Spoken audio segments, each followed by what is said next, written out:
Ay naku naman. May susi kaming nakatago sa gilid ng sopa. Baka yun ang ginamit niya. Hintayin na lang natin. Babalik din yan mamaya. Imposible na makakalimutan niya ang daan pa uwi. 7 dekada kaming nakatira rito. Kahit ilang dekada pa yun, Nay. Kung ang kalaban naman ay demensya, mahirapan makabalik si tatay. Kapon nga, hindi kanya makilala, di ba? Ang natatandaan niya sa'yo ay yung panahon na bata-bata pa kayo at nag-aaral pa kami.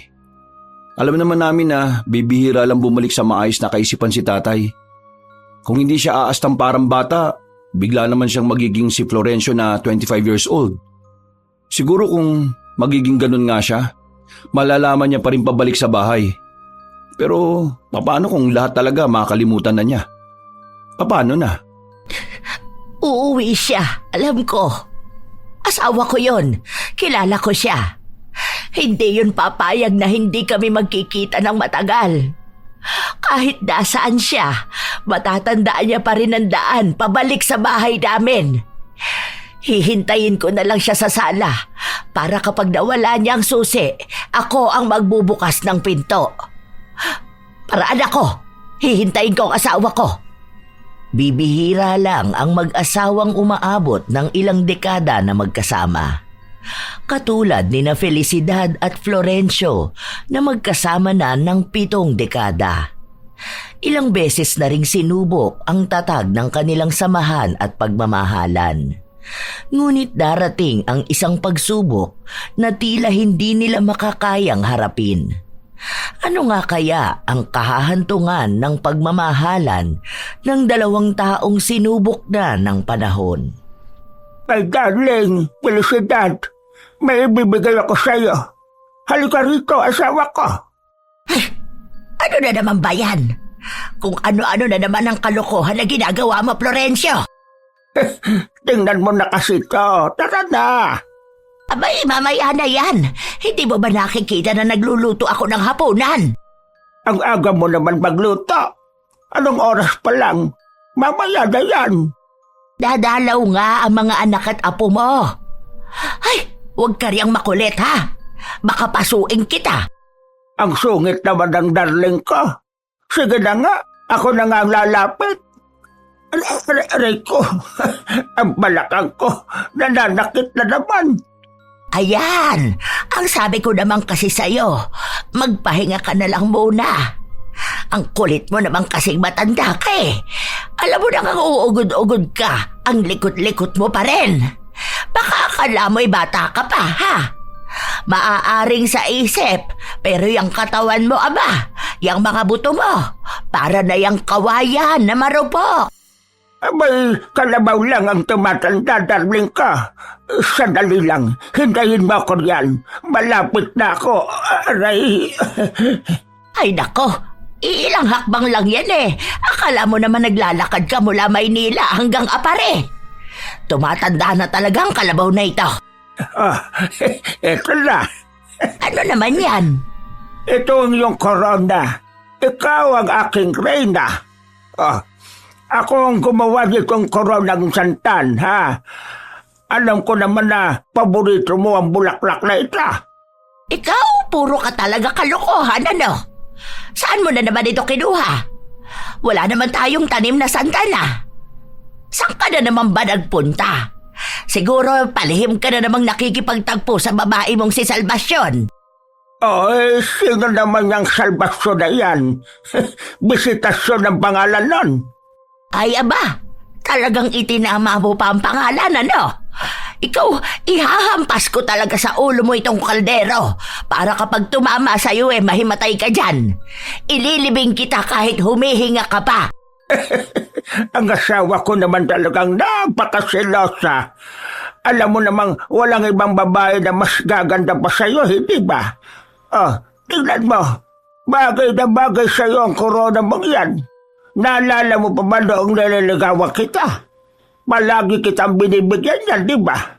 Nagtanim pa nga ako ng santan para lang sa'yo. Sus, nambobola ka lang. Baka ka mo binibigay mo sa mga babae mo nung kabataan natin. Hindi ako nagbigay ng bulaklak sa ibang babae. Tanging sa'yo lang. Dahil ikaw lang ang tanging irog na sinisinta nitong aking puso. Magtigil ka nga dyan, Florencio. Ang tatanda na natin para sa mga ganyang kalokohan mo. Kaya nananakit yung kasukasuan mo kung ano-anong pinaggagawa mo sa buhay. Hala, sige. Umupo ka na muna riyan at ipagpapatuloy ko ang pagluluto ko. Mamaya pat narito na ang mga bata. Tulungan na lang kita.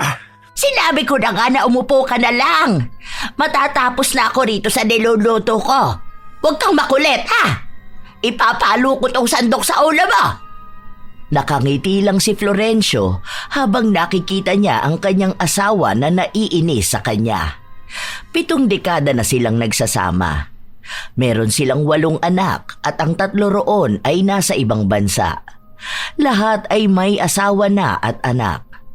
At sa bahay nila, 2 na lang silang magkasama pero hindi naman sila pinababayaan ng kanilang anak na nakatira lang din malapit sa kanila. Ito ang madalas na tumitingin sa kalagayan nila at minsan ay nasa bahay rin nila ang kanilang mga apo. Habang nagluluto si Felicidad, patuloy naman siyang inaasar ng kanyang asawa. Walang nagbago kay Florencio dahil noon pa man ay tangi na niyang kasiyahan kapag nagagalit sa kanya ang kanyang asawa. Lalo na kapag paulit-ulit siya ng sinasabi o kaya ay sinusuway ang mga inuutos sa kanya. Bago sumapit ang gabi, dumating ang 3 nilang anak kasama ang mga anak at asawa nila. Ito lang kasi ang mga anak niya na malapit sa kanya. Pero kapag may espesyal na araw, lahat sila ay nagsasama-sama sa bahay. Katulad na lamang kapag kaarawan nila o kaya ay Pasko at Bagong Taon. Kapag naman bakasyon ng mga bata, minsan ay naroon din sila, lalo na ang mga apo nila na malalayo. Nay, kami na maghahain ng pagkain. Sige na, umupo na kayo dyan ni tatay. Okay na to, Nay. Kaya na namin to. Saka, di bang sabi ko naman sa iyo, huwag ka na magluto. Pwede naman na kami na lang ang magluto o ang asawa ko. Masarap naman kamo ang luto niya, di ba? Matanda na kayo ni tatay. Dapat, hindi kayo masyadong nakikikilos. Oy aba, hindi ako matanda. Baka yung tatay mo ang matanda. Yan ang pagsabihan mo. Madalas na hindi makalakad dahil sa rayuma niya. Ako, kaya ko pang tumakbo-takbo. Hindi nga ako matanda. Hindi naman ako kalabaw. Ay, ewan ko sa'yo. Ang tigas kasi talaga ng ulo mo Kumain na nga lang tayo. Ang kulit niyo, Nay. Natatawa talaga ako kapag nagtatalo kayong dalawa ni tatay Stress na stress ka sa kanya Ewan ko ba nga riyan sa tatay mo? Lalong naging makulit nung tumanda na. Ang hirap lalo pagsabihan. At least, consistent na may koronang santan ka. Naalala ko noon, Nay. Kapag nasa labas kami ni tatay, palagi yan namimitas ng santan. Tapos, ang sabi niya ibibigay niya sa'yo. Ito nga ang dahilan kung bakit madalas masakit ang balakang niyan. Hindi ko alam kung saan kumukuha ng santan. Tapos saan niya ito ginagawa? Ay hayaan mo na. Sige na. Kumain na tayo. Huwag puro sa amin ang kwento. Kayo ang magkwento kung kumusta naman ba kayo. Uy, wow! Ibang klase ka talaga, darling ko. Walang makakapantay sa galing mong magluto. Isa to sa dahilan kaya mahal na mahal kita. Ang sarap nitong luto mong nilaga.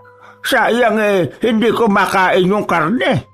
Sinigang yan! Hindi yan nilaga! Tinikman ni Ruben ang luto ng kanyang ina at doon niya nalaman kung ano ang ibig sabihin ng kanyang ama. Walang lasa. Para silang humihigop ng tubig. Dahil doon, napatingin si Ruben sa mga kasama niya. May mga pampalasa sa harapan nila at mukhang yun na lang ang naging paraan para magkaroon ng lasa ang kinakain nila. Ayaw nilang magreklamo bilang respeto na lang din sa matanda. Noon, magaling naman talaga si Felicidad magluto at paborito ng mga anak niya ang anumang pagkain na kanyang iluluto. Pero nung tumanda na siya, naging iba na rin ang kanyang panlasa. Kaya ang timpla niya sa kanyang mga niluluto ay nag-iba na rin. Ilang araw pa ang lumipas, bumalik na naman sila sa normal nilang araw. Silang dalawa na lang ulit mag-asawa ang magkasama. Kapag hapon at uuwi na ang kanilang mga apo, dumadaan muna sa kanila. Si Ruben naman na malapit lang ang bahay, tuwing umaga bago pumasok sa trabaho ay tinitingnan muna ang kalagayan ng mga magulang. Ilang beses na nag-alok si Ruben sa kanyang ina na doon na lang sila manirahan sa kanilang bahay para kahit na paano ay mapapanatag siya na maayos ang kanyang mga magulang. Pero ayaw ni Felicidad dahil sinasabi niya na may sarili ng pamilya ang kanyang mga anak at ayaw nila na magmukha silang pabigat. Hanggat kaya naman nilang mag-asawa, pipilitin nilang nakabukod ng tirahan. Isang hapon, bigla na lang umuwi si Florencio nang nakapaa. "Oh, nasaan ang tsinelas mo?" Ha? Ang sinelas ko? Ay, oo nga na. Saan ko naman nailagay? Ay, naiwan ko ron sa inupuan ko kanina. Ipinato ko kasi doon sa simento para hindi marumihan ng pantalon ko. Ano ba naman, Florencio? Alam mo naman na bagong bigay ng anak mo yon dahil pudpud na nga yung sinusuot mong tsinelas. Halika, balikan natin. Umuwi ka nang hindi mo man lang napapansin na nakapaa ka pala. Paano na lang kung mabubog ka? Hindi ko napansin eh. Hindi naman mainit ang sahig.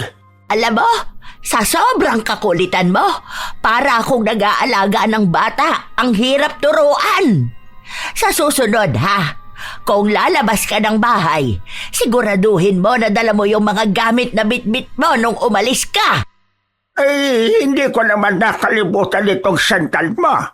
Kahit kalimutan mo na yan, hindi mo naman na kailangan pang paulit-ulit akong bigyan yan. Hindi naman na tayo bata para sa mga bulaklak na ganyan. Ang sa akin lang, huwag ka namang makulit. Hirap na talaga ako sa'yo. Mabuti na lang at nakuha pa nila ang naiwang sapin sa paa ni Florencio. Kung sakali na may ibang taong makakita nun, maaaring kinuha na. Lalo pa at bago pa yon. Ilang araw pa ang lumipas, hindi na madalas palabasin ni Felicidad ang kanyang asawa. Sige na, saglit lang naman ako sa labas. Hindi ko na maiiwan ang tsinelas ko. Hindi nga, diba? Ano bang mahirap intindihin sa salitang bawal, Florencio? Ha? Mapirmi ka rito sa bahay. Wala ka namang gagawin sa labas. Delikado roon at baka magkasakit ka pa. Kapag nagkasakit ka, ako naman ang mahihirapan sa pag-aalaga sa'yo. Saglit lang naman ako eh. Saglit lang ako. Saglit lang. Sinabi ko na nga na walang lalabas ng bahay. Umupo ka ron. Napalaki ko na ang mga anak natin at lahat-lahat. Akala ko wala nang magiging konsumisyon. Pero heto ka naman, parang mas mahirap ka pang pagsabihan kesa sa mga apo natin. Napakakulit mo! Bakit mo ko sinisigawan? Paano hindi kita sisigawan ang kulit mo? Ang sakit mo sa ulo. Nakakapagod kang kasama, alam mo ba yon, ha? Baka ayaw mo na sa akin. Oo, ayoko na talaga. Ayoko na makasama ang ganyang kakulit na tao. Hindi ba pagsabihan? Kapag hindi na pagbigyan ng gusto, parang bata na maglulupasay. Hindi ka na bata, Florencio, ha? Nakasimangot lang si Florencio, lalo pat galit sa kanya ang kanyang asawa. Ang nais niya lang naman ay kumuha ng paboritong bulaklak nito. Hindi natatahimik ang kanyang araw kapag hindi niya yon nagagawa. Nang sumapit ang Sabado, nagpunta ang mga anak at apo niya sa bahay nila. Mananatili ang mga yon hanggang sa Linggo. Habang nakikipag-usap si Felicidad sa kanyang mga manugang, bigla silang nakarinig ng kalabog mula sa sala. Mukhang may nabasag na gamit. Agad silang nagtungo roon para tingnan. Maaari kasi na may nasanggi na babasaging figurin ang mga batang naglalaro. Oh, anong nangyari? Oh, wag muna kayo dyan. Alam na nga ninyo na may bubog. Doon muna kayo, baka mapano kayo eh. Bakit nyo ba nabasag yan? Nasa taas yan ng eskaparate, hindi ba? Ang sabi ko sa inyo, wag ninyong pakikialaman ang mga figurin. Kayong mga bata kayo, hindi na naman kayo nakikinig. Sinabi ng isa niyang apo na hindi sila ang nakabasag kundi ang kanilang lolo. Naglalaro daw sila at ang sabi ng kanilang lolo, isama nila ang prinsesang figurin. Ngunit pagkahawak niya rito, agad niya rin namang nabitawan. Dahil sa narinig niya, mas lalong nainis si Felicidad. Ikaw naman pala, Florencio, may kagagawan yan eh. Pabuti pa mga bata, alam na hindi yan laruan. Ay ano ba naman? Bakit kailangan mo pa yang kunin? Nais ko lang namang idagdag sana sa kanilang nilalaro. Hindi ko naman sukat akalain na dudulas ito sa aking kamay. Hindi ko sinasadya. Hayaan mo, ako na lang ang maglilinis. Nagagalit na naman ang asawa ko. Paano hindi ako magagalit kung ano-ano na naman ang ginagawa mo? Kasama mo ang mga apo mo. Paano kung may mabubog sa kanila? Nay, huwag ka na magalit kay tatay. Sige na, ako na po yan. Umusog na lang po muna kayo. Baka may iba pang bubog. Mabubog pa kayo. Oh, kayo mga bata, umakyat muna kayo sa sofa ha. Ay, Diyos ko! Araw-araw na lang na ganyan ang tatay mo. Nakakainis naman talaga. Ay, tara na nga ulit sa kusina. Oh, Florencio, baka mamaya iba na naman ang babasag mo. Ayusin mo talaga. Ipapaluno ko sa'yo yung mga bubog na mababasag mong figurin. Ilang beses humingi ng tawad si Florencio sa kanyang asawa pero hindi pa rin siya pinapansin. Para malibang naman ang matanda, nilalaro na lang siya ng kanyang mga apo. Kinabukasan, bago umuwi ang mga anak at apo nila, kinausap muna ni Ruben ang kanyang ina nang sila lamang dalawa. Nay, huwag niyo naman masyadong awayin si tatay. Naintindihan ko naman po yung nagiging isip bata na siya dahil na rin sa katandaan niya. Naintindihan ko rin na kaya nagiging iritado kayo dahil nasa edad na rin naman po kayo. Kaya nga po, kung hindi niyo po talaga kaya rito, pwede naman na kayo sa bahay. Napag-usapan na namin yun ni Kate at ayos lang naman sa kanya. Kaya pa naman namin, anak. Hindi ko lang talaga mapigilan ang sarili kong mainis sa tatay mo. Kasi, sa totoo lang, hindi naman sobrang lala ng pagiging isip bata niyan. Siya lang ang umaakto ng ganon. Hindi naman yun pag-aakto, Nay. Maraming ganyan sa edad yun na sobrang kulit na talaga at paulit-ulit kong kausapin. Yung tatay po nung kaibigan ko, ganyan na ganyan kay tatay eh. Kaya nga po gusto ko sana na naantabayanan namin kayo. Kasi paano kung pati ikaw maging ganyan ang asta kay tatay? O paano na yun kung dalawa lang kayo rito? Baka magkagulo pa lalo. Mapahamak pa kayo, di ba? Matalas naman ang isipan ko. Hindi naman ako agad magiging ganyan sa tatay mo. Ay, hayaan mo. Hihingi naman ako ng tulong kapag kailangan talaga. Pero sa ngayon, ang hindi ko lang kaya ay pigilan ng pag-away sa tatay nyo. O siya, anong oras na? Sige na, uwi na kayo. Ihahatid mo pa sa terminal ang mga kapatid at pamangkin mo. Mag-iingat kayo, ha? O sige po. Basta, pag-isipan nyo rin po yung sinasabi ko sa inyo, ha? Kasi kami mga anak mo, nag-aalala lang talaga kami. Gusto nga rin naming magkaroon lang ng magbabantay sa inyo kaso ayaw nyo rin naman. Wag na. Kaya ko naman alagaan ang sarili ko at ang tatay nyo. Mag-aaway talaga kami pero normal naman yun sa mag-asawa. Hindi pa rin mapilit ng kanyang mga anak si Felicidad. Kaya hinayaan na lang muna siya sa desisyon niya. Pero may alalay pa rin mula sa mga ito. Ilang linggo pa ang lumipas, palagi pa rin nag-aaway ang mag-asawa dahil na rin sa kakulitan ni Florencio. Napapadalas na kasi ang pag-asta nito na para nga siyang bata. Kapag hindi na pagbibigyan ng gusto niya, naglulupasay siya sa sahig. Ano na? Hindi mo ba talaga kakainin yan? Ayaw ko ng ganyan. Gusto ko yung may dilaw sa gitna. Tapos, hindi masyadong luto. Hindi masarap yan eh. Kapag hindi mo kinain ito ngayon, ipapalunok ko sa'yo pati itong plato. Ang dami mong arte dyan eh, parehas lang din namang itlog yan. Ayaw ka. Gusto ko yung sinasabi ka. Hindi ko yung kakainin. Ayaw ka yan. Hindi yan masarap. Umayos ka nga dyan, Florencio.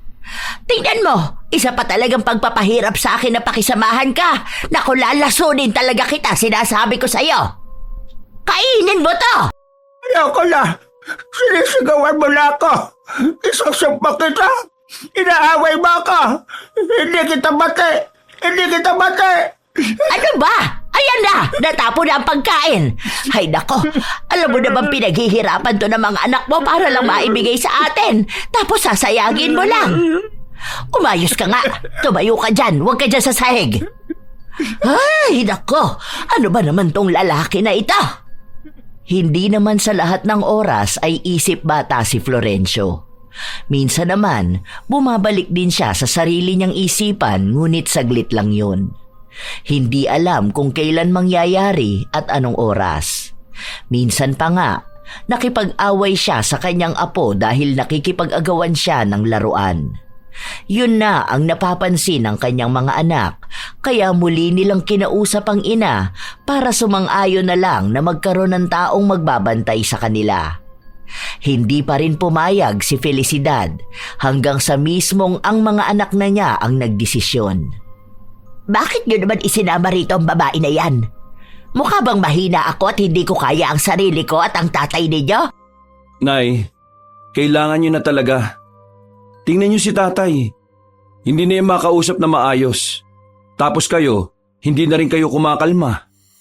Mamaya, atakihin pa kayo dahil wala kayong ibang ginagawa kundi ang magalit at maging masungit. Hayaan niyo na. Isa lang naman yan eh.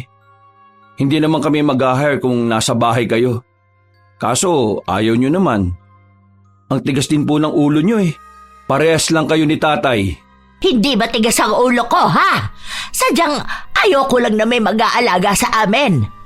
Panigurado na mahalang ibabayad nyo sa babae na yan. Gagastos na naman kayo. Wag na. Kailangan nyo ng pera, hindi ba? Gumagastos na nga kayo sa gamot at pagkain namin eh. Kayo na ang may sagot ng lahat. Ayoko na maging pabigat kami ng tatay mo. Nay, hindi kayo pabigat. Desisyon namin to at walang pinilit sa amin. Lahat kami nagkukusa. Isa pa, mga magulang namin kayo. Anong gusto nyo, pabayaan namin kayo? Matapos nyo kaming palakihin at bigyan ng maayos na buhay? Huwag na po kayo mag-alala, Nay. Mabait naman yan si Irene eh. Huwag nyo na siyang awayin, ha? Ay, ewan ko ba sa inyo? Hindi naman kami kailangang alagaan ng ibang tao. Pilit kasi kayo ng pilit. Kahit na may ibang tao na nag-aalaga sa kanila, si Felicidad pa rin ang nag-aasikaso sa kanyang asawa at sa bahay nila. Gusto niyang ipakita na hindi talaga nila kailangan ng ibang tao at pinipilit niya rin ang mga anak niya na paalisin na ang babae. Pero ayaw talaga ng mga ito. Kaya ang tanging naiisip na lamang ni Felicidad ay kapag mismong si Irene ang sumuko. Ano ba? Bakit mo kinukuha tong niluluto ko? Ha? Bitiwan mo nga ako. Ano bang akala mo sa akin? Baldado ako? Ha? Hindi mo ba nakikita na malakas ako? Nakaya ko naman magluto. Umalis ka nga. Alam mo ba kung ano pinakaayaw ko sa lahat? Yung pinapakialaman ako lalo na sa pagluluto ko. Bata pa lang ako, mahilig na akong magluto. Ang mga anak ko, gustong-gusto nila kapag ako ang nagluluto ng pagkain.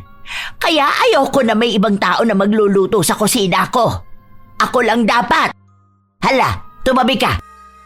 Nag-aagawan silang dalawa ni Irene dahil bilin sa kanya ni Ruben ay huwag hahayaan ng kanyang ina na magluto o masyadong magkikilos sa bahay. Pero sadyang matigas talaga ang ulo ni Felicidad. Palagi niyang pinapagalitan si Irene. Palagi niya itong sinisigawan at inaaway. Naisip kasi ng matanda na kapag ginawa niya yun, mapapagod si Irene na unawain siya at aalis ito ng kusa. Pero matatag din si Irene. Hindi siya nagpatinag sa galit at kulit ng mga alaga niya. Isang araw, kinailangang umalis ni Irene dahil nagkaroon ng problema sa kanilang bahay. Nagpaalam siya kay Ruben at pinayagan naman siya nito. Nang malaman ni Felicidad na aalis na ang nag-aalaga sa kanila, tuwang-tuwa siya dahil ang akala niya hindi na ito babalik. O ano? Hindi ba sinabi ko naman sa'yo? Hindi kakayanin ng babae na yon na alagaan kami. Tingnan mo ba naman kasi ang kinuha mo? Ilang taon ba yon? 20 anyos, ano? Babalik ba yun, Nay? May emergency lang sa bahay nila. 3 araw lang naman yun. Bakit pa babalikin mo pa? Wag na! Tingnan mo ha, sa 3 araw na wala siya, makikita mo na kaya ko naman talaga. Kaya na ba namin ng tatay mo? Wag na kasi kayo magsigastos, mga anak ko. Nagtangkang magsalita si Ruben nang biglang lumabas sa kwarto ang kanyang ama. Basa ang shorts nito, halatang naihian. Dahil ka, tignan mo. Tumutulo yata yung bubong natin. Simula ata ng malakas at nabasa ang short ko. Hoy, umihi ka na naman sa short mong matanda ka? Hindi ba sinabi ko sa'yo na kapag naiihi ka, meron namang arinola? Ay, meron ba? Hindi ko naalala. Ihi pala ito. Ang akala ko may tumulo na sa bubungan natin Ayusin ko sana. Aakyat ako. Sos, hirap ka na nga makaakyat sa papag tapos gusto mo pang umakyat ng bubong. Kunin mo ang tuwalya sa kwarto, pati na rin ang gagamitin mo pamalit. Bilisan mo na, aalisin ko sa pen para magpalit. Sumunod naman ang kanyang asawa. Nakatingin lang silang dalawa ni Ruben habang bumabalik ito sa kwarto. Ilang sandali pa, lumabas ulit si Florencio pero wala siyang bit-bit na kahit ano. Oh, nasa na ang pinapakuha ko sa'yo? Ang tagal-tagal mo sa kwarto tapos lalabas ka ng walang dala. Ano bang pinapakuha mo sa akin? Yung tuwalyang araw, Tay. Tapos yung gagamitin mo po na pamalit. Dahil maliligo ka kasing araw po, naihi ka sa shorts mo. Naihi pala ako? Ay, oo nga, basa ang suot ko Ay, ang tagal pang kumilos. Ako na nga ang kukuha. Pumasok ka na sa banyo. Hindi na nagsalita pa si Florencio. Naglakad na siya papunta sa banyo. Habang ang asawa naman niya ay nagtatanggal ng sapin. Lumapit si Ruben para tumulong. Patuloy na pinag-uusapan ng mag-ina ang tungkol kay Irene. Nakikita ni Ruben na kailangan talaga ng mga magulang niya na may magbabantay sa kanila. Hindi mo ba nakikita na kaya ko naman? Tingnan mo, kahit hindi mo ako tulungan, makakapagpalit ako ng sapin. Nay, kung ganito ka palagi, mahihirapan at mapapagod ka. Hindi na po natin maaalis ang katotohanan na matanda na po talaga kayo. Tingnan niyo nga po si tatay Kahit na paalalahanan mo siya na may arinola, iihi pa rin siya sa higaan. Hindi na po kasi kayo katulad noon. Ang mga matatanda po, humihina na ang katawan, pati po ang isipan. Baka magalit na naman po kayo at sabihin sa akin na sinasabihan ko kayo ng bobo.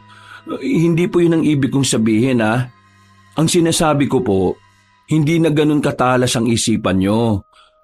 May makakalimutan po talaga kayo. Itingnan nyo nga si tatay Kasasabi nyo lang na kunin ang tuwalya, hindi na maalala. Malamang, noon pa man mahina na ang kukote ng tatay mo. Dati nga naaalala ko hindi pa yan matanda Pinabili ko ba naman ng sibuyas? Nung umuwi, ang bitbit isang kaba ng bigas. Yun raw ang natatandaan niyang utos ko. Malamang, dala niya yung ganon hanggang ngayon na pagtanda niya. Ako kahit minsan hindi pa ako nakalimot. Habang nasa kalagitnaan ng diskusyonan ng mag-ina, biglang dumating si Florencio.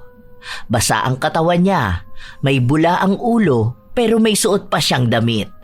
Naligo siyang suot yun. Darling, maliligo na ba ako? Ay, ano yan? Bakit ka naglakad papunta rito ng basa ka? Magtatanong kasi ako sa'yo kung maliligo na ba ako. Hindi ka pa ba naliligo sa lagay na yan, ha? Basa na ang katawan mo. May shampoo ka na rin. Ay, ano ka ba naman, Florencio? Sandali nga lang, ako na magpapaligo sa'yo. Nagtataka si Ruben sa kakaibang asta ng kanyang ama. Hindi naman ganon si Florencio noon. Kahit pasabihin ng kanyang ina na mahina ang kokote ng ama, hindi naman darating sa punto na magtatanong siya kung maliligo siya habang naliligo na siya. Nakakaramdam si Ruben na may kakaibang nangyayari sa kanyang ama. Kaya ng araw din na yun, nagpunta sila sa ospital. Tahimik lang ang ama, nagmamasid sa paligid hanggang sa may dumaan na bata na may dalang lollipop. Gusto ko doon. Bili mo ako. Bili mo ako. Sige na Tumahimik ka nga naman riyan. ako. Ano ka, bata? Ay, bili mo na naman Ano ako. ba ginagawa natin dito? Gusto ko yun eh. Sa pagkakatanda Ang ko, ganda, sige dahil na. hindi naman ako Sige makakalimutin, na, bili mo sa na Martes ako. pa ang check-up namin, Gusto ko hindi yun ba? eh, oh. Sige Hindi na. naman Martes ngayon, anak. Ba? Ano? Bili mo Huwag na mo ako. sabihin sa akin na mas nauna ka pang naging makakalimutin Ay, kaysa bili mo sa na akin. naman ako. Gusto ko Tinawagan ko yun po eh. kasi si Kuya Ang Tim. ganda eh, oh. Tapos, Sige na. kinuwento ko yung Sige tungkol na. kay tatay Bili mo kanina. na ako. Ang sabi nga niya, Gusto ko nun eh, pumunta raw oh. tayo para Sige maipacheck si na. tatay. Ano ba? Anong nangyari ba sa tatay mo? Yung naihi sa kama? Mamaya mo po malalaman kung anong ibig kong sabihin. Oh, ayan na pala si Kuya Tim eh. Tara na, Nay. Pinsan ni na Ruben si Tim at isa itong doktor. Nabanggit kasi ni Ruben na tila ba naging malala ang pagiging makakalimutin ng ama, pati na rin ang pagbabago ng ugali nito. Lahat ng napansin niya ay kinuwento niya. Nagtanong din ito kay Felicidad dahil sila ang araw-araw na magkasama. Pero ang sinasabi lang ni Felicidad, gano'n naman na raw talaga ang asawa niya. Ilang oras ang tinagal nila, pati si Florencio ay kinausap. Ang daming tinanong sa kanya kung ano-anong bagay na ang akala ni Felicidad ay walang saysay. Hanggang sa natapos at sinabi sa kanya ang nakitang maaaring problema kay Florencio. Anong sabi mo? Baka meron siyang demensya? Posibleng meron, Nay. Kaya nga kailangan pa ng test eh. Saka observation kay tatay. Kasi kung sakali man na meron nga, kailangan talagang mabantayan kayo ng maayos. Walang gamot sa demensya. Imposible namang mangyari yon, anak. Baka siguro parang medyo hawig lang sa demensya, ganon. Kaya nga po, Nay. Pero ngayon na may posibilidad, kailangan talaga na may makakasama kayo sa bahay. Babalik na si Irene. Huwag mo nga awayin yung tao, ha? Kasi kung tunay nga na may demensya si tatay, mahirapan ka po kung ikaw mag-aalaga sa kanya. Nay, makinig ka na lang, ha? Itong gagawin namin para po ito sa inyo. Kahit na ang doktor na ang nagsabi, hindi pa rin naniniwala si Felicidad. Pero dahil may abiso ng doktor na dapat ay bigyan lalo ng pansin si Florencio, hindi na umapila pa si Felicidad na bumalik si Irene. Nagkaroon na lang sila ng usapan ni Irene na hindi niya pakikialaman ang mga bagay na hindi naman kailangang pakialaman. Iwasan na lang din daw nito na magsumbong sa kanilang mga anak. Isang araw, sumasakit ang mga daliri ni Felicidad kaya hindi siya makapagluto. Kaya kailangan niyang magpahinga. Habang nasa loob siya ng kwarto, biglang pumasok si Florencio at naghalungkat sa damitan. Pinagkakalkal niya lahat ng gamit. Ano na naman yung ginagawa mo? Ginulo mo na yung damitan. Ano bang hinahanap mo, ha? Hindi ko makita yung ireregalo ko kay Felicidad. Baka nakita mo. Ireregalo mo? Ha? Anong ireregalo mo sa akin? Ano pinagsasasabi mo? May binili akong kwintas para kay Felicidad eh. May litrato naming dalawa sa loob. Puso yun na binubuksan tapos naroon yung litrato namin. Alam ko, dito ko lang yun inilagay eh. Anong oras na? Baka biglang umuwi yon kasama ang mga bata. Sinundo niya sa paaralan. Anibersaryo kasi namin ngayon eh. Tulungan mo ako maghanap. Alam mo, naguguluhan ako sa mga sinasabi mo, Florencio. Hindi natin anibersaryo ngayon at hindi na nag-aaral ang mga bata. Kung lakit ang tinutukoy mo, hindi ba ipinamana na natin kay Lorna nung ikinasal siya? Dahil yung litrato natin dun nasira na. Hindi nakinig sa kanya ang asawa. Naghalongkat ito ng naghalongkat. Seryosong hinahanap ang kwintas. Doon muling bumalik sa isipan ni Felicidad ang sinabi sa kanya ni Ruben. Maaaring resulta yon ng sakit ni Florencio. Isa raw sa mangyayari, mag-iiba ang naaalala nito sa tunay na nangyayari sa kasalukuyan. Maaring maaalala niya ang nakaraan pero madaling makalimutan ang kasalukuyan niyang ginagawa. Noong una, akala ni Felicidad ay nagbibiro lang ang kanyang asawa kaya inaaway niya ito. Pero baka sa mukha ni Florencio na nagsasabi siya ng totoo. Hanggang sa dumating si Irene at inaya na silang kumain.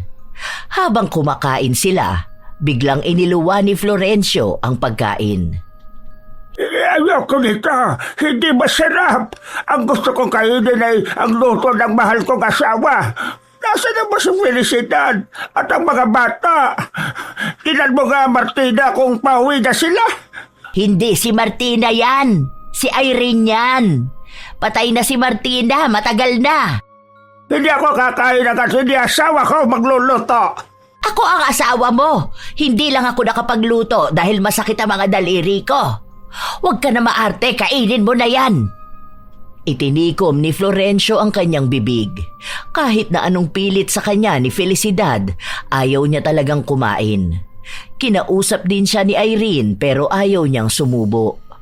Dahil sa inis ni Felicidad, nagluto na lang siya ng madaling pagkain kahit na masakit ang kanyang daliri. Nagsasayang ng pagkain. Nagpaluto pa ako kung ako rin naman ang magluluto ng kakainin mo. Pasalamat ka na kung wala akong nakitang lason, kundi inihalo ko na rito. Oh, ayan, kumain ka na. Apaka-arte nito. Tinikman ni Florencio ang pagkain at nang makumpirma na luto nga yon ng kanyang mahal na asawa, kumain siya. Nang matapos na silang kumain, dumiretso na si Florencio sa kwarto niya at natulog na.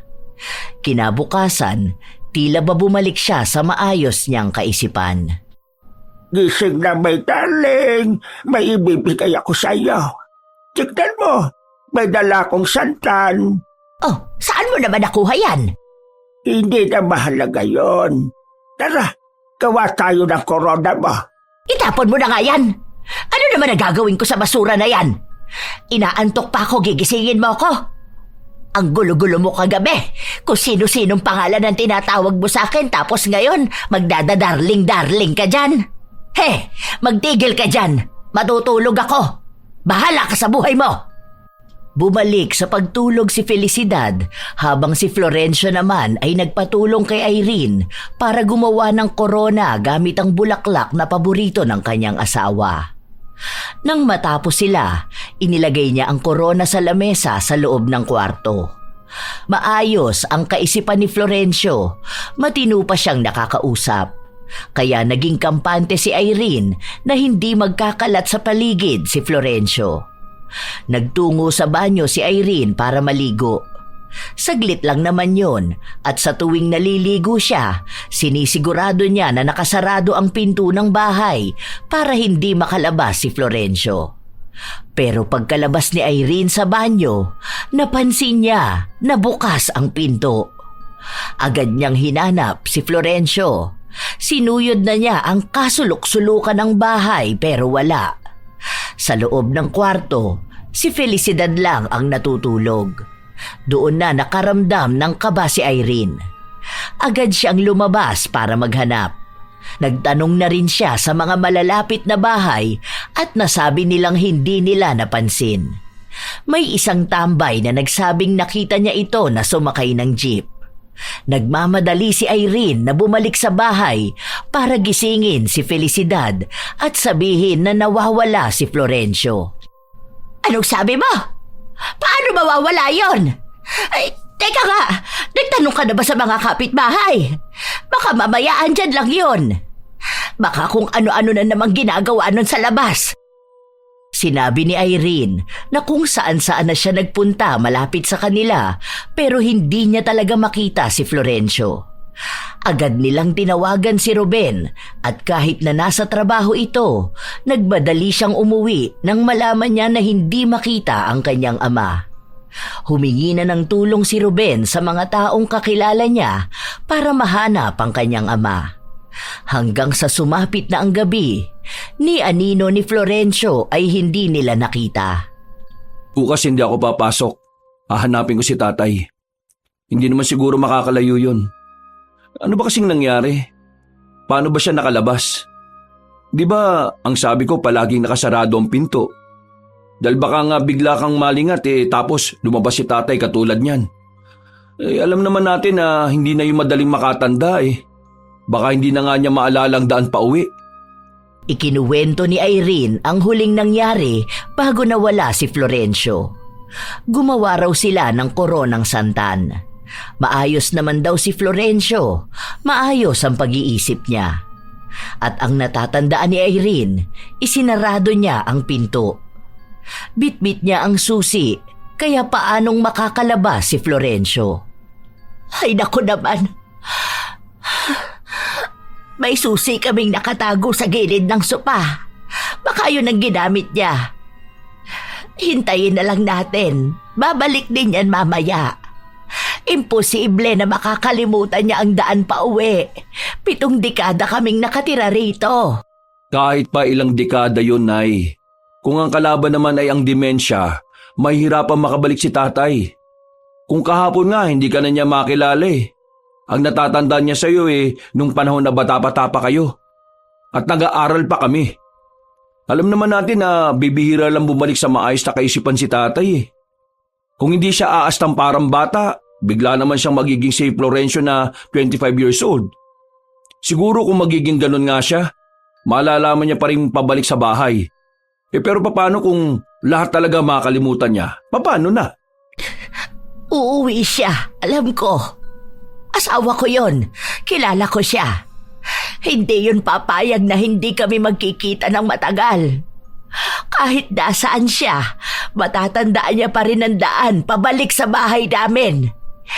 Hihintayin ko na lang siya sa sala para kapag nawala niya ang susi, ako ang magbubukas ng pinto. Paraan ako. Hihintayin ko ang asawa ko. Nay, dito ka na. Kailangan mo magpahinga. Kung darating si tatay, maririnig ko. Sa sala ako matutulog. Hihintayin ko siya. Hindi. Ako ang maghihintay sa asawa ko. Kasi kapag umuwi yon, ako ang una niyang hahanapin. Kaya dapat ako ang una niyang makikita. Nay, please. Huwag ka na pong makulit. Kailangan mong magpahinga. Sige na. Nagpumilit si Felicidad pero hindi siya pinayagan ng kanyang anak. Naging emosyonal ang matanda pero hindi niya yon ipinakita kahit na kanino. Sa tagal nilang magkasama ng kanyang asawa, hindi siya sanay na hindi ito nakakasama. Naging tahimik ang magdamag. Nakakabingi. Kahit na may ilaw sa loob ng kwarto niya, pakiramdam niya ay ang dilim ng kanyang buhay. Gabi na. Malamig sa labas. Paano kung nilalamig na ang asawa ko? Mahamog pa naman. Paano kung sipunin siya? Hirap pa naman siyang huminga. Anong kakainin niya? Paano kung magutom siya sa labas? Ay, darling ko, umuwi ka na! Mas lalong naiyak si Felicidad matapos niyang makita ang koronang santan na gawa ng kanyang asawa. Naalala niya bigla ang huling beses na nagkita sila. Inaway niya pa ito habang masaya si Florencio na ipinapakita sa kanya ang nakuha niyang santan. Palagi kasi yung ginagawa ng kanyang asawa kahit noong nililigawan pa lamang siya nito. Alam ni Florencio kung gaano niya kamahal ang santan.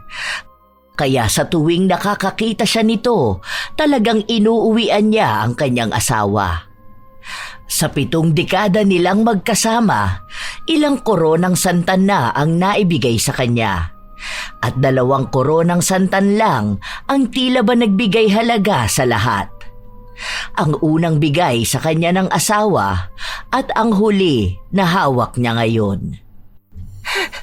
Umuwi ka na, darling ko. Hindi ba? Gusto mong nakikita na suot ko palagi ang ginagawa mong koronang santan? Suot ko na. Umuwi ka na. Nag-aalala na ako sa'yo. Ayaw mo pa namang nag-iisip ako masyado, hindi ba? Ayaw mong nag-aalala ko. Dahil sinasabi mo na nahihirapan ka rin kapag nahihirapan ako. Sige na. Umuwi ka na. Nakatulog sa kaiiyak si Felicidad. Iniisip niya na panaginip lang ang lahat ng nangyayari. Umaasa siya na paggising niya, nasa tabi na niya ulit ang kanyang asawa. May malawak na ngiti habang ipinapakita ang pinitas nitong santan. Ngunit wala. Tunay na nawawala si Florencio. Hindi na lumalabas ng kwarto si Felicidad. Madalas na lang siyang nakatulala. Hindi na niya alam kung ilang araw na ba ang lumipas. Basta alam niya ay matagal-tagal na rin. Lalo pa at nagiging paalala ang lantang santan. Nay, ang sabi ni Irene, hindi ka kumain. Kahit sana sumubo ka man lang. Sige na, para lang malam na ng tiyan mo. Ang lamlam na ng mga mata mo, oh. Lalo kang manghihina at magkakasakit niyan. Wala akong ganang kumain. Hindi ako kakain hanggat hindi ko kasabay ang asawa ko. Gumagawa na kami ng paraan para mahanap namin si tatay. Kaya dapat magpalakas ka. Paano kung nahanap na namin si tatay tapos umuwi na siya? Kaso may sakit ka naman. Sige nanay. Mahahanap niyo siya? Oo, promise. Sige na po, kain na kayo. Hindi pwedeng makita kayo ni tatay tapos sobrang payat nyo na. Kahit na nakukumbinsi ni Ruben ang ina na kumain, hindi pa rin nagiging sapat ang sustansya niya. Hindi kasi nauubos ni Felicidad ang pagkain. Nasa 2 subo lamang ng kutsara ay hirap na siyang lumunok. Ilang araw pa ang lumipas nang hihina na ang matanda. Palagi siyang umiiyak, palagi siyang nag-aabang na makauwi na ang kanyang asawa. Lagi siyang umaasa na kapag darating si Ruben, kasama na nito si Florencio. Pero palagi lang siyang bigo. Kung sino-sino na ang hiningian ng tulong ng magkakapatid para lang mahanap ang kanilang ama. Pati sa social media ay naging maingay sila dahil nagbabaka sakali na may makakita kay Florencio. Pero ang mga taong kumakausap sa kanila, madalas ay niloloko lang sila. Nanghihingi ng pera at nagtuturo ng mga lugar na kapag pinuntahan naman nila, wala naman doon. Naiinis na nga si Ruben sa mga taong ginagawa pang biro ang seryoso nilang paghahanap sa ama.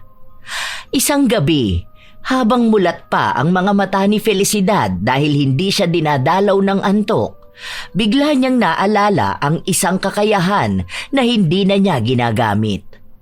Matagal na panahon na ang nakalilipas. Dati siyang mangkukulam. Kaya niyang utusan at pasunurin ang isang tao gamit lamang ang ritual. Bigla niyang naisip na kung gagawin niya yon kay Florencio, kaya niya itong utusan na umuwi sa kanila. Ito na lang ang makakapitan ko sa ngayon. Matagal na akong hindi nagre-ritual, kaya hindi ko sigurado kung may kapangyarihan pa ba ako. Pero kahit na, kailangan ko pa ring subukan para bumalik ang asawa ko. Muling bumalik si Felicidad sa pagriritual.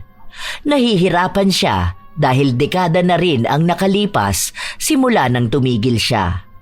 Si Florencio ang nagpatigil sa kanya dahil gusto nito na magkaroon sila ng normal at maayos na buhay malayo sa paglapit sa kadiliman. Ngayon, babalik siya sa paghingi ng tulong sa kadiliman dahil din sa kanyang asawa.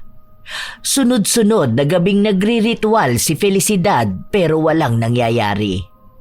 Hindi bumabalik ang kanyang asawa. Wala rin silang maging balita. May mali ba akong nagawa kaya hindi pinakikinggan ang hiling ko?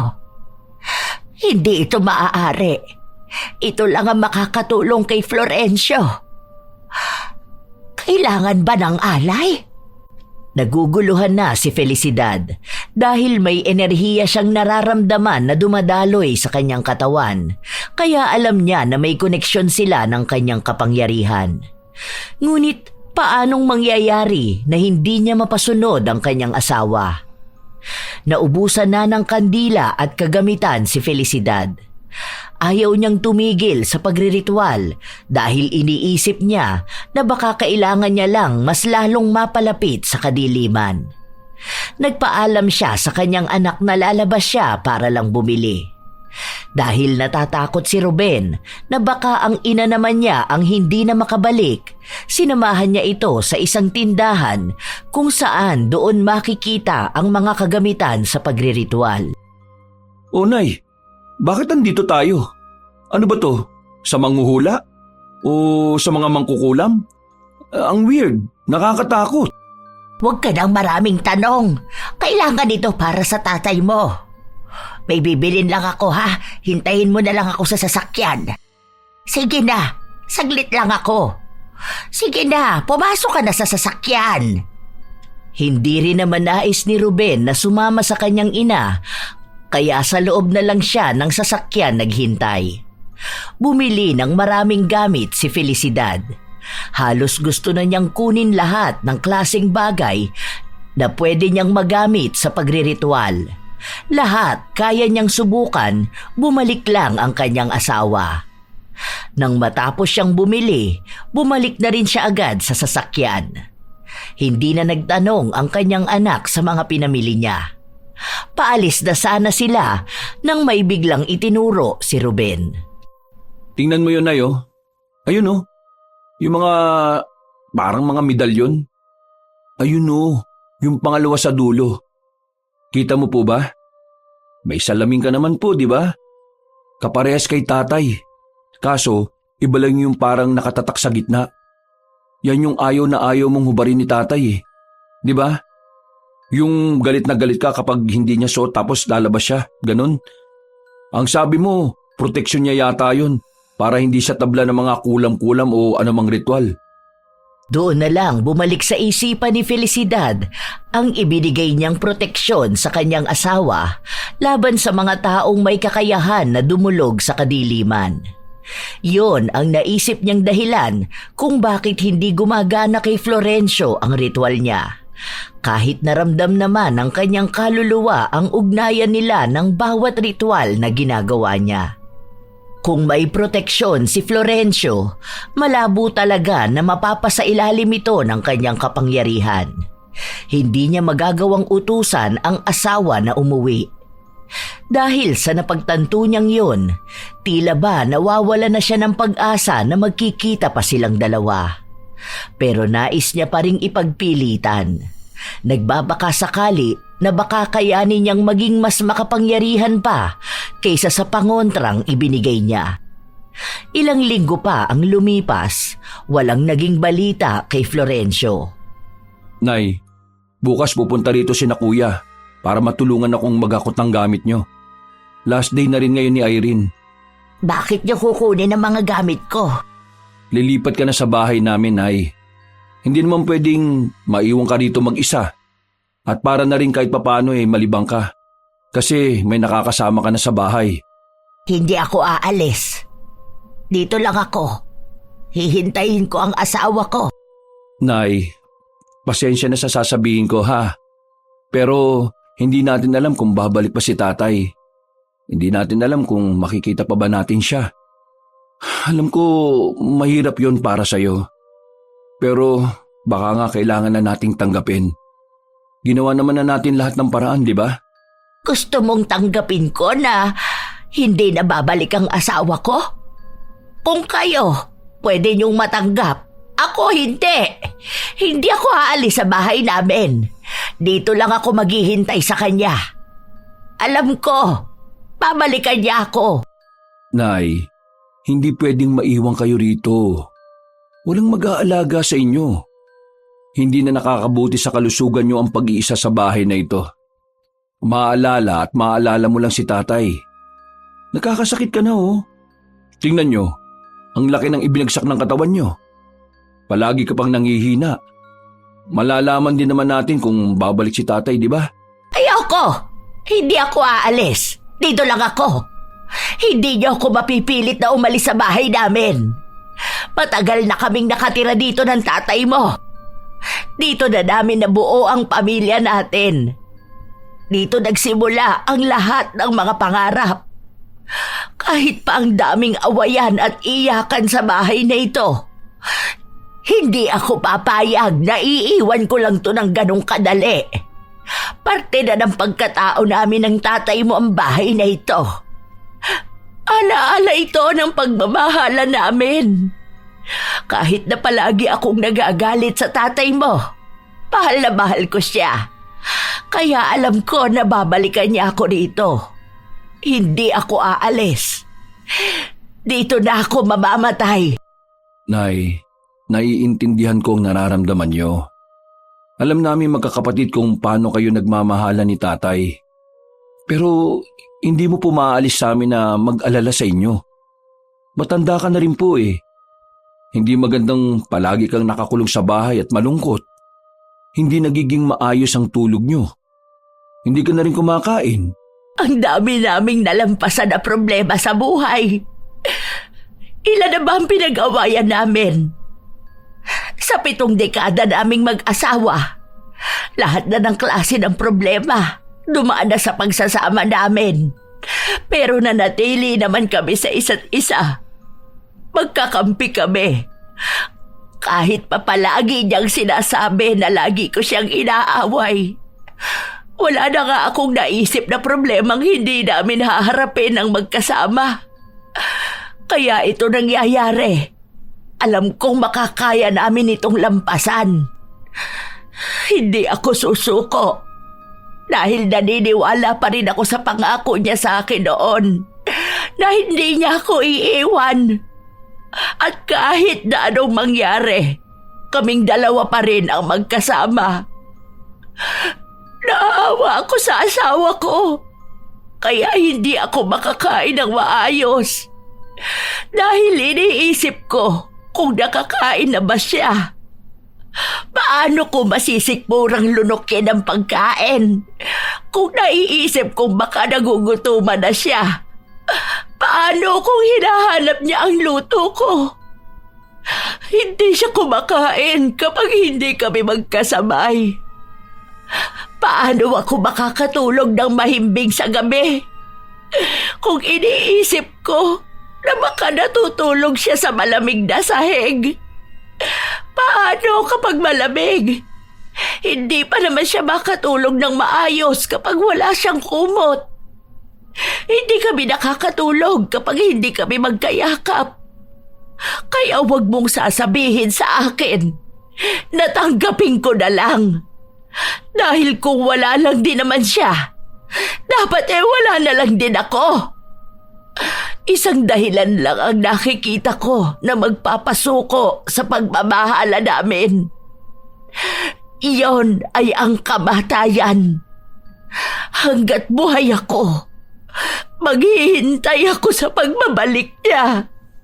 Umaagos ang mga luha ni Felicidad. Naaalala niya ang lahat ng pinagdaanan nila ng kanyang asawa. Mula sa kung paano nila ipinaglaban ang pagmamahala nila, kung paanong hindi sumuko si Florencio sa panunuyo sa kanya nung kabataan pa lamang nila. Na lahat ng utos ng kanyang mga magulang ay sinunod nito para lang mahingi ang kanyang mga kamay at maiharap sa altar. Ipinangako nila sa harapan ng Diyos na mananatiling selyado ng kanilang pananampalataya ang pag-iibigang yun. Walang kahit na sinong tao o anong problema ang magpapahiwalay sa kanila. Sinubok ng panahon ang daming problema. Mula sa kanilang mga sarili, sa pamilyang binuo hanggang sa maliliit na bagay. Dumating man ang mga tukso, nagawa nilang lampasan yon.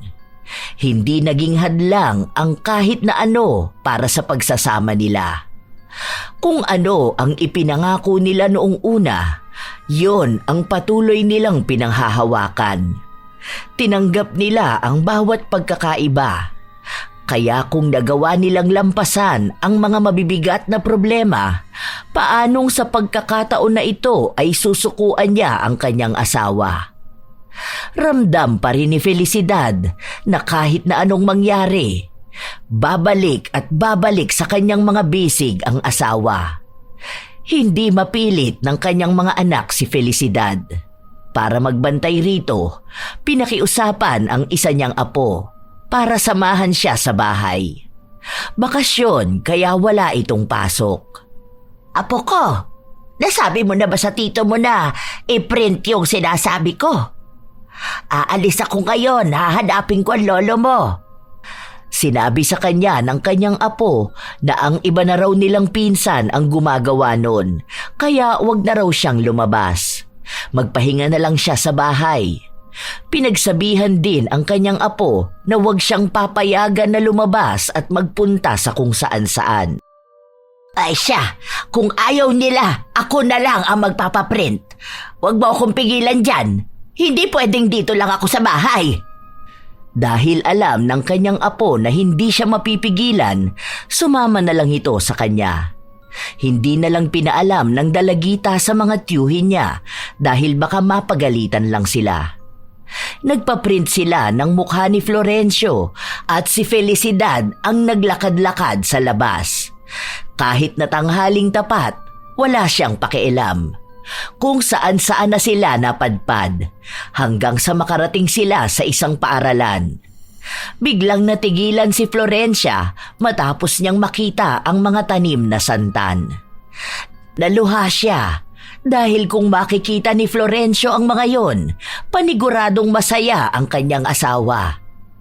Humihiling si Felicidad na sana ay naroon ang kanyang asawa. Sana ay matagpuan niya itong nagpapakasaya sa pamimitas ng mga bulaklak ng santan. Ilang sandali pa, may isang lalaki na dumaan sa harapan nila. Hindi niya sinasadya na mabangga ang papel na hawak ni Felicidad. Nang mahulog yun, inabot niya rin naman agad sa matanda. Nakita mo ba itong nasa litrato? Baka napadaan siya rito. O baka nakikita mo siya kung saan. Nang tingnan ng lalaki, sinabi niya na namumukhaan niya.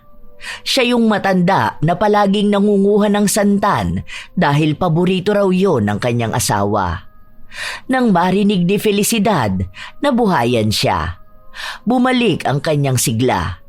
Pero nawala rin yon nang sabihin ng lalaki na halos isang buwan na rin nang huling beses niyang makita ang matanda. Nagtataka nga raw siya dahil halos araw-araw itong nagpupunta roon. Doon niya lang din nalaman na nawawala ang matanda. Nangako na lang ito na kapag nakita niya ang matandang lalaki, ipagbibigay alam niya kaagad kay Felicidad. Gabi na nang makauwi sila at naabutan nila si Ruben sa tapat ng bahay. Bakas sa mukha niya na naiinis siya. Saan naman kayo nagpunta, Nay? Ikaw naman, Amy, hindi bang sabi ko huwag mong palalabasin si nanay? Huwag mong pagalitan ng bata. Hindi naman niya kasalanan kung gusto kong lumabas at hanapin ang asawa ko. Ayaw niyo naman siyang hanapin eh. Di ako na lang ang maghahanap sa kanya. Nay, hinahanap namin si tatay. May mga nakukuha na kaming ibang balita kung saan siya huling napansin. Gumagawa kami ng paraan. Pero sana naman makinig din kayo. Ay bahala ka. Basta ako, hahanapin ko ang asawa ko. Tumabi ka nga dyan, papasok na ako sa loob ng bahay ko. Huwag niyo akong kausapin kung panay lang saway sa akin. Hindi niyo kasi alam ang pinagdaraanan ko kaya madali lang para sa inyo ang pigilan ako. Agad na pumasok si Felicidad sa kanyang kwarto. Sinigurado niyang nakasarado yon dahil kailangan niyang magritual. Hindi pwedeng malaman ng kanyang anak ang kanyang ginagawa. Pag ilang beses na ito, sana naman makaya ko ng higitan ang pangontra na bitbit niya. Kahit sana hubarin na niya para mawala ng epekto at mapasunod ko siya. Pagod at nanghihina si Felicidad pero isinantabi niya ang kanyang sariling kapakanan dahil mas uunahin niya ang pagriritual. Maraming enerhiya niya ang nakukonsumo tuwing magriritual siya. Alam niya na maaaring ikamatay na niya ang mga susunod niyang gagawin dahil ibubuhos na niya lahat ng kanyang kakayahan. Kung yun na lang ang tanging paraan, yun ang kanyang gagawin. Hirap na hirap si Felicidad usalin ang ritual. Ramdam niya ang mabigat na enerhiya na dumadaloy sa kanyang katawan. Kahit ang tibok ng kanyang puso ay pabilis ng pabilis. Matining na paligid ang tanging naririnig niya. Habang pilit niyang ibinibigay ang sarili niya sa kadiliman, nararamdaman niyang may likidong lumalabas sa kanyang ilong. Dugo yun. Dahil sa sobra-sobra niyang ginagawa. Pero ramdam niyang hindi niya talaga mahigitan ang lakas ng pangontra na hawak ng kanyang asawa. Ilang saglit pa ay bumagsak siya sa sahig. Habang unti-unting nawawala ang kanyang malay, naaalala niya ang kanyang asawa. Kahit na anumang kahantungan ng kanyang buhay, ang asawa niya pa rin ang uunahin niyang isipin. Hindi na alam ni Felicidad ang nangyari. Nagising na lang siyang nasa ospital. Nakita niya ang kanyang anak na nakaupo sa tabi niya. Nay, buti naman nagising na kayo. Pinag-alala niyo talaga kami. Nasa biyahe na sina ate ngayon. Pauwi silang Pilipinas. Halos 1 linggo kayong walang malay Nakauwi na ba ang tatay niyo? Umuwi na tayo. Baka naghihintay na siya. Hindi pa rin namin nakikita si tatay. Hindi pa tayo pwedeng umuwi hanggat hindi pa kayo magaling. Hindi pwede. Baka ando na ang tatay ninyo. Baka naghihintay na sa akin. Baka hinahanap na niya ako. Sige na, anak ko. Umuwi na tayo. Ha? Nay, huwag po kayo masyadong nagkikikilos. Hindi pa kayo magaling. Ano po yung huli niyong ginawa bago kayo nawalan ng malay? Gusto ko nang umuwi. Iuwi mo na ako, anak. Tungkol saan yun, Nay? Mangkukulam ka ba? Bakit parang nagri-ritual ka? Huwag mo nang ibay ng usapan, Nay, Yung bang dahilan kaya bigla kang nahimatay? Hindi ko sinabi kina ate yun. Dahil baka mas lalo sila mag-alala. Hindi na dapat pang sagutin ang mga tanong na yan. Gusto ko nang umuwi. Nay, ano po ba talaga? Oo, mangkukulam ako. Pero matagal na akong tumigil. Ginawa ko lang yon para mahanap ang tatay mo. Pinilit ko namang hindi nagalawin ang kapangyarihan na yon. Pero wala naman akong ibang magagawa. Kailangan ng tatay mo ng gabay para makauwi siya sa bahay. Pero hindi ko na kayang gawin yon dahil sa proteksyon na binigay ko sa kanya. Kaya ibinuhos ko ang lahat para lang panigan ulit ako ng kadiliman. Alam mo kung anong ginagawa mo, Nay? Pinapalala mo lang yung mga nangyayari. Kasi pinapahamak niyong sarili niyo Wala na akong pakialam sa sarili ko. Ang tatay mo ang kailangan ko. Wala naman tayong magawa para mahanap siya, di ba? Kaya wala rin akong ibang pagpipilian. kundi ang humingi ng tulong sa itim na kapangyarihan. Natulungan ka po ba? Hindi naman, di ba? Pinahamak mo lang din ang sarili nyo. Nay, kahit na kailan, hindi ka matutulungan ng kapangyarihan na yan. Gawa yan ng kadiliman ng kasamaan. Kahit na kailan, hindi nagbibigay ng mabuting dulot yon. Nay, alam ko pong alam nyo ang malaking kapalit na sisingilin sa inyo niyan. Buhay nyo po. May iba pa pong paraan para mahanap si tatay. Kung naniniwala at nananalig kayong babalik siya sa bahay, sana yung pong pinanghawakan nyo. Hindi yung kayo mismo ang lumalapit sa dilim. Pansamantala po ang naibibigay na tulong ng kulam. At hindi totoo na yan lang ang tanging pag-asa na malalapitan. Nay, may Diyos po. Tunay po na mas makapangyarihan yon kaysa sa kadiliman. Sana po naiintindihan nyo yung sinasabi ko sa inyo. Hindi kumibo si Felicidad. Natatamaan siya sa mga salitang sinabi ni Ruben dahil ganon din ang salitang binitiwan ng kanyang asawa na naging dahilan para tumigil siyang kumampi sa kadiliman. Doon niya lang din muling napagtanto na tama nga sila. Peke lang ang pagkampi na binibigay ng itim na kapangyarihan dahil sa huli, hindi pa rin naman ito makakayang ibigay ang tunay na inaasam ng puso. Mapanlin lang ang kapangyarihan na ito dahil ang kinukuha nitong kapalit ay ang sariling buhay ng sino mang lumalapit dito. Ilang araw pa ang lumipas, doon lang nakauwi sa kanilang bahay si Felicidad. Nanghihina pa rin siya. Hindi niya kayang maglakad nang siya lang mag-isa. Mabilis mapagod, mabilis hingalin. Pagbalik niya sa kanilang bahay, kumpleto ang kanyang mga anak. Doon siya mas lalong naging emosyonal. Kung narito ang inyong tatay, malamang tuwang-tuwa siya dahil sama-sama kayo ngayon. Sasabihin na naman nun, dumating na ang mga magaganda at guwapo niyang anak. Tapos, makikinig yun sa mga kwento niyo. Magtatanong ng paulit-ulit hanggang sa ako na lang ang maiinis. Tapos magtatawanan tayong lahat. Gusto ko ulit ng ganon. Maingay ang bahay dahil sa kakulitan niya. Maingay ang bahay dahil palagi niya akong iniinis at tuwang-tuwa kapag aawayin ko siya.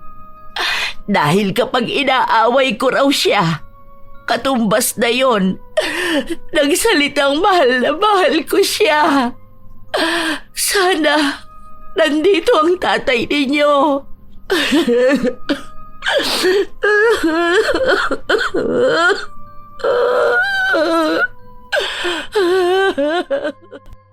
Hindi na napigilan ni Felicidad ang humagulgol.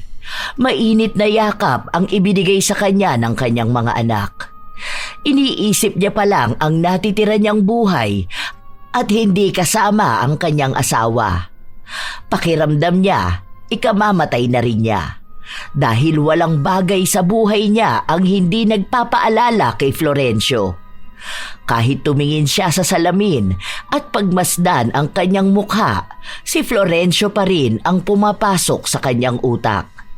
Dahil palaging pinaparamdam sa kanya ng asawa na kahit kumulubot na ang mukha niya, siya pa rin ang pinakamagandang babae. Sinabi ng kanyang mga anak na 1 buwan silang mananatili para makasama ang kanilang ina. Para daw hindi nito maramdaman ang lungkot.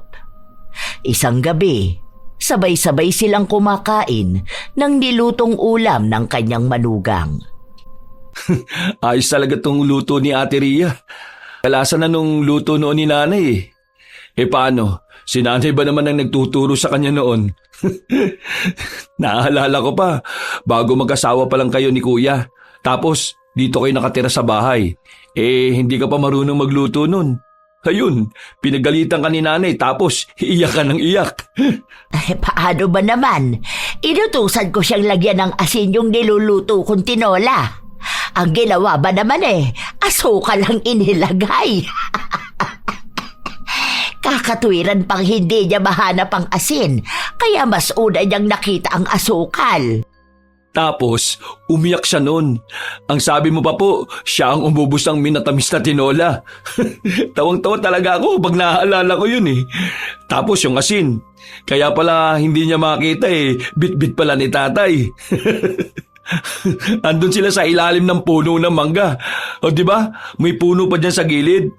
Bago yan naging bahay ni Ate Ruby. Ang tatay ninyo, puro kalokohan talaga yon. Naaalala ko pa nga nung pinaakyat niya si Jepoy sa bubong para maabot yung mangga na nasa itaas. Ay, galit na galit din ako dahil baka mahulog ang bata. Tapos ang gagawin niya, lalambigin ako para hindi ako magagalit. Kahit dati pa, puro na siya kalokohan. Ngayon, sa sobrang kalokohan niya, hindi na siya mahagilap. Hirap na hirap ngumuya ng pagkain si Felicidad dahil patuloy na tumutulo ang kanyang luha. Naaalala na naman niya ang kanyang asawa. Nawawalan siya ng gana kumain, lalo pat iniisip niya kung nalamanan na ba ng pagkain ang tiyan ni Feliciano. Hindi natapos ang pag-iyak niya. Niyakap na lamang siya ng kanyang mga apo. Pinunasan ang kanyang luha. Kasunod nun ay nag-iyakan din ang mga bata. Maging sila, nakakaramdam ng pangungulila sa kanilang lolo. Ang lolo pa naman nila ang madalas nilang kalaro. Kaya kapag alam na ng mga bata na dadalaw sila sa kanilang lolo at lola, hindi na sila mapakali sa sobrang saya. Kaya may kakaibang lungkot talaga silang nararamdaman noong hindi nila nakita si Florencio. Hindi nila naririnig ang pangungulit nito sa kanila. Malaki talaga ang epekto ng pagkawala ni Florencio. Ilang linggo pa ang nakalipas, palagi pa ring umiiyak si Felicidad. Hanggang sa unti-unti na niyang pinipilit ang sarili na tanggapin na baka nga hindi na babalik pa ang kanyang asawa. Muli siyang kinausap ng kanyang mga anak at tinanong siya sa magiging desisyon niya.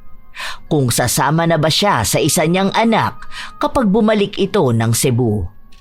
Ang layo naman din kasi ng Cebu, ate. Kahit sa amin na lang muna, di ba? Sa Cebu na lang ako sasaba. Sigurado ka po ba, Nay? Oo. Mas pipiliin ko na lang siguro ang malayo. Pero may isang hiling ako. Pwede bang pagbigyan niyo muna ako na manatili sa bahay ng kahit isang linggo lang? Sobrang hirap sa aking biglang iiwan ito.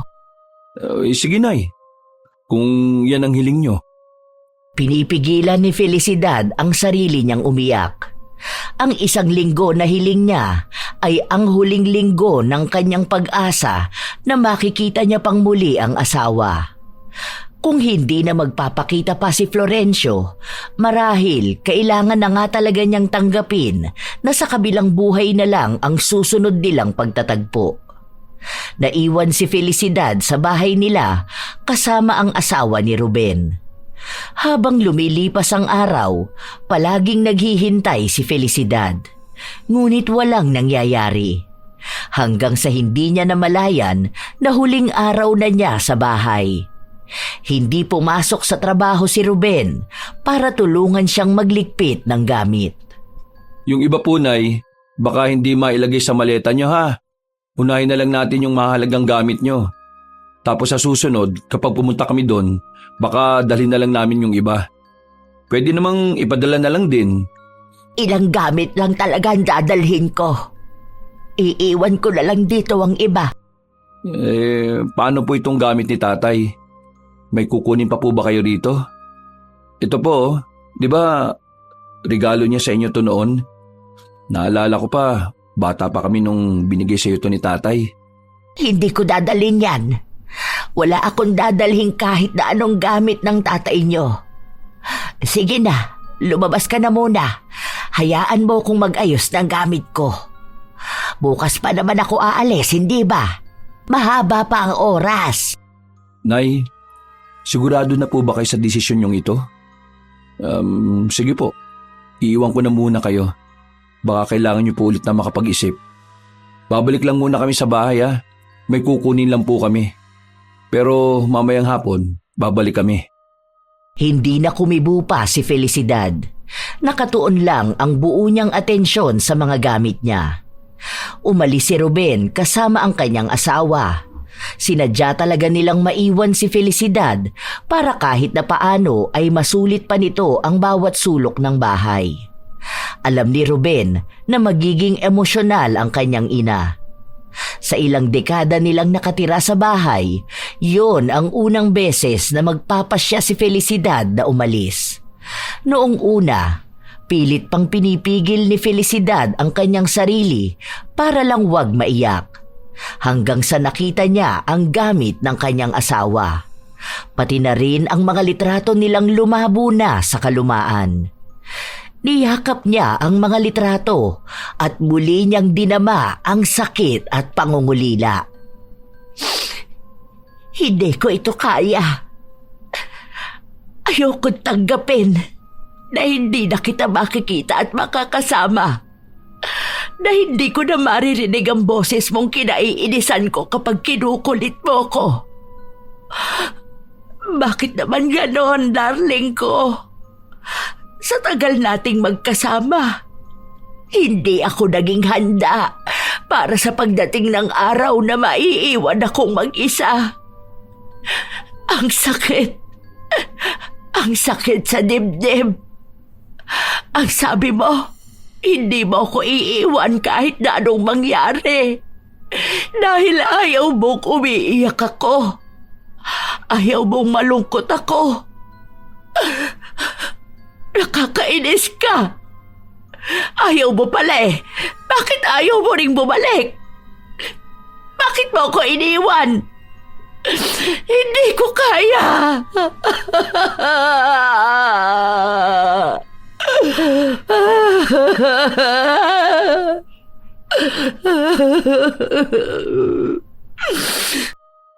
Yun ang unang beses na umiyak ng ganun kalala si Felicidad. Nagluluksa siya sa pangyayaring walang malinaw na paliwanag. Nangungulila siya sa yakap ng kanyang asawa. Nais niyang marinig muli ang pangalan niyang tinatawag ito. Ang dami niyang pagsisisi sa kanyang buhay.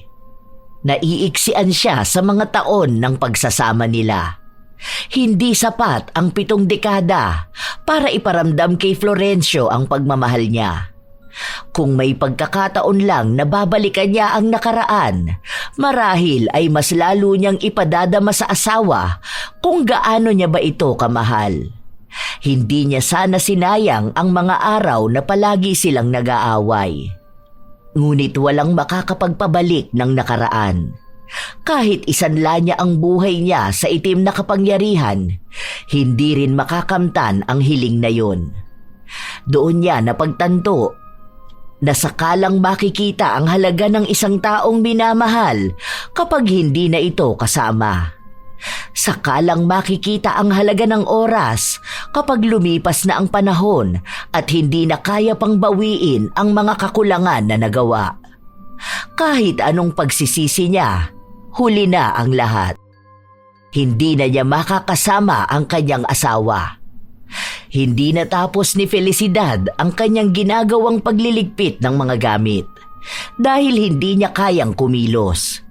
Wala siyang lakas humawak ng mga gamit. Ilang sandali pa, narinig niyang bumukas ang pinto ng kanilang bahay. Alam niyang si Ruben yun, kaya inayos niya ang kanyang sarili. Pinunasan ang luha sa kanyang mga mata bago siya tumayo para lumabas. Anak, ang bilis niyo naman makabalik. Akala ko ba'y mamayang... Mahal na mahal kong darling ko. Tingnan mo, ang dami kong naipon na santan. Ito, sobrang dami. Florencio! Ay, nalantat na sira na itong mga nasa bulsa ko. Pero ito, meron pa naman akong hawak. Agad na niyakap ni Felicidad ang kanyang asawa. Mahigpit na mahigpit. Ayaw niya itong bitawan sa pag-aakala na baka hindi na naman niya muling makita ang asawa. Humahagulgol din siya ng iyak. Patawarin mo ako! Patawad sa pag-aaway ko sa'yo! Ano bang nangyayari sa darling ko? Patawad! Bakit ka ba umiiyak? Konti lang ba nakuha kong santan? Ay, huwag ka na umiyak. Sige na. Huwag ka nang aalis, ha? Huwag mo akong iiwan! Ay, bakit naman kita iiwanan? Diba, ang pangako natin sa harap ng Diyos magkasama tayong dalawa at walang iwanan. Sa kahit na anong hirap at kasiyahan, huwag ka nang umiyak, Tada. Alam mo naman na ayaw kong umiiyak ka, hindi ba? Ang ganda pa naman ng mga mata mo, tapos mamamagalang. Ayokong mawala ka ulit. Huwag mo na uuliting umalis ng bahay, ha? Baka hindi ka na naman makauwi. Hindi ko nakakayanin kapag iniwan mo pa ulit ako. Bakit naman ako mawawala? Alam ko naman ang daan pabalik dito. Hindi ko makakalimutan dahil paano ko makakalimutan ang daan pabalik sa bahay kung alam ng puso ko kung sino ang uuwian ko? Natawa si Felicidad habang umiiyak. Sinabi ni Florencio sa kanya na maliligo na muna siya dahil pansin niyang marumi ang kanyang kasuotan. Habang si Felicidad naman ay nagsabi na magluluto siya ng paboritong ulam ng kanyang asawa. Dahil ayaw niya raw itong magutom. Nang dumating si Ruben, laking gulat din nila ng kanyang asawa kung paano nakauwi ang kanilang ama. Walang makitang paliwanag, basta ang alam lang nila ay bumalik sa kaisipan si Florencio, kung saan natandaan niya ring may uuwian siyang minamahal na asawa. Naging mabait na si Felicidad sa kanyang asawa. Pumayag na rin siya sa alok ng kanyang mga anak na may magbabantay sa kanila. Nang sa ganon, hindi na muli pang mawawala si Florencio. Sa paglipas ng mga linggo, bumabalik na naman si Florencio sa pagkawala ng kanyang isipan. Minsan, may mga sinasabi siya sa nakaraan na tanging yun lang ang kanyang naaalala. Pero sa kwento ng kanyang nakaraan, hindi nawawala ang kwento nila ni Felicidad. Kahit na malimutan man niya ang maraming bagay, kailanman hindi niya malilimot ang babaeng lubos niyang minamahal. Alam naman ni Felicidad na kakaunti na lang ang oras na nalalabi para sa kanilang dalawa ng kanyang asawa. Ang pagbabalik ni Florencio sa kanyang piling ay tila ba katumbas ng pangalawang buhay na hindi niya dapat sayangin. Nais niyang sulitin ang mga sandali para sa pagpapatuloy ng kanilang pagmamahalan. Marami ang nagtatanong kung ano nga ba ang sikreto ng mga mag-asawa na sa pagtanda nila ay magkasama pa rin sila at nagmamahalan. Maaaring walang eksaktong salita na maipaliliwanag para sa sikretong yon. Marahil, ang isang relasyon ay magtatagal kung balanse ang pag-ibig na nararamdaman. Kapag tunay mong minamahal ang isang tao, walang problemang makakatibag sa relasyong pinapatatag ninyo. Tulad ng naging pagsisisi ni Felicidad, naway magsilbing paalala na ang panahon ay mabilis lumilipas at ang habang buhay ay kulang para maiparamdam ang pagmamahal sa isang tao. Sikapin na sulitin ang bawat sandali. Huwag hayaang masayang ang pagkakataon habang kapiling mo pa sila. Sapagkat kadalasan, doon lang natin nauunawaan ang kahalagahan ng isang tao kapag lumilipas ang oras at wala na sila sa ating tabi. Hindi na maibabalik ang nakaraan, gaano man kalaki ang iyong pagsisisi. Kapag natapos ang isang pangyayari, ito'y magiging bahagi na lamang ng iyong alaala. Kahit pilitin mo mang humiling sa kadiliman, walang ritual na kayang magbigay ng isa pang pagkakataon para balikan ang nakaraan. Tandaan natin mga apo, mahalaga ang oras, kaya sulitin natin ito at gawing makabuluhan upang tayo'y walang pagsisihan. Sana'y may natutunan kayong magandang aral sa bago nating kwento ngayon. Ibahagi naman ninyo ang inyong opinyon sa kwento ni na Felicidad at Florencio. Nais ko itong mabasa.